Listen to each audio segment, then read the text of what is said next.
While many people are aware that there are educational benefits regarding military experience and military service or veteran status, I wanted to create a video all about scholarships for military service. Now, the GI Bill is a very common one that people know about, so we're going to talk a little bit about that. But I also want to talk about just actual scholarship applications that students can apply, that they can submit in order to receive money because of military service, either for themselves or for a family member. Now, regardless of benefits that a student receives, sometimes it may not cover everything. And so even if your student is receiving a large chunk of money from the government for military service or something of the nature, they may still have some to cover. And if that's the case, then there's no reason not to apply for outside scholarships that can help just cover that gap so that they can really get that debt-free degree. Now, make sure you hit subscribe because every week we release a new strategy to help families work towards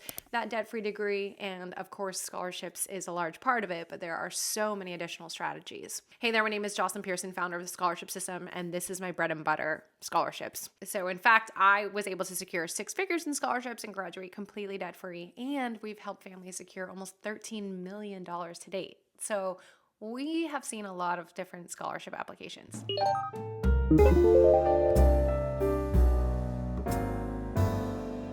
Now, before we get into the external scholarships that students can apply to, regardless of if they're eligible for the big government programs, I wanted to just do a brief overview of those government programs so that you know what options are out there. And then we can create a separate video in more detail about them later on. So the first one is the post 9/11 GI Bill. This is a very common one that a lot of families know about. And this is for families that are active duty service members that were active after September 10th, 2001. As a qualified member, so a service member can use it for themselves, or they can actually transfer it to a family member. We can only transfer it once though, so this is a big decision. And also, if the service member has started using it, we cannot transfer what's left. So it's all or nothing for one person. But they could transfer it to a spouse or to a child, which is pretty cool. Now, some may be able to get up to 48 months out of the GI Bill, but typically people are limited to 36 months, which if you remove summers, that's a typical degree. Now, what it pays for are tuition and fees, room and board, books. I mean, this is an incredible opportunity. Now, to really get the maximum benefit, the tuition and fee coverage is for in-state public tuition and fees. So if a student decides to go to a really expensive out-of-state school, it probably won't fully cover everything. We'll link to the current rates and stipends down in the description. Like I mentioned, money for housing, so based on the cost of living of where your student's located.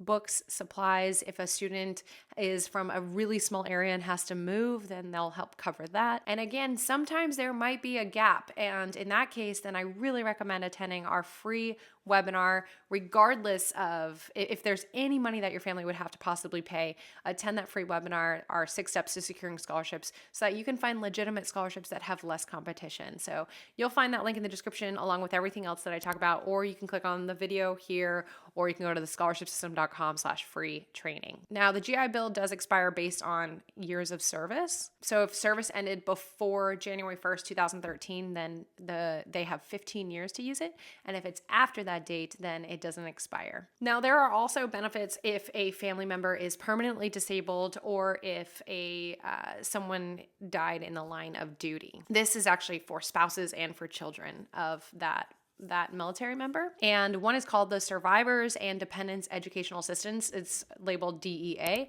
And another one is the Fry Scholarship. In very rare cases, you can use both, but for the most part, it's only one. Now, the way that these work is typically it's actually a monthly stipend to go towards undergraduate or graduate degrees, apprenticeships, on-the-job training, certifications. You can use this for quite a bit. Now, these also may have limitations. Again, we'll do a whole video on it. For Fry, it is also up to 36 months, and it can cover the cost of tuition up to $22,000 and some change per year. There's also coverage for housing, books, supplies. So this can be pretty close to a free ride for family members. Okay, now if you want more details about those specific military programs, please comment below and say more info, and we'll create another video in more detail about the GI Bill, DEA, and the Fry Scholarship. Okay, so now let's get into scholarships regardless of our eligibility for those kind of programs.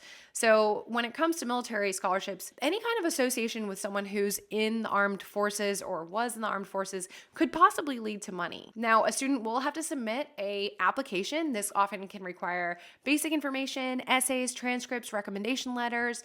We have, of course, tons of videos about all of this stuff, but these are not like those previous programs where basically we have to just submit our info and we get the money. These are actually competitive scholarships. Now, just a reminder, don't let your student limit themselves just to this topic of scholarships. Even if they can get some for military, they might also be able to get some because of their career path or passions or characteristics. There's so much that we can get money out there for.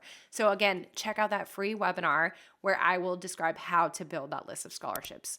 Go to thescholarshipsystem.com/free training for that. Okay.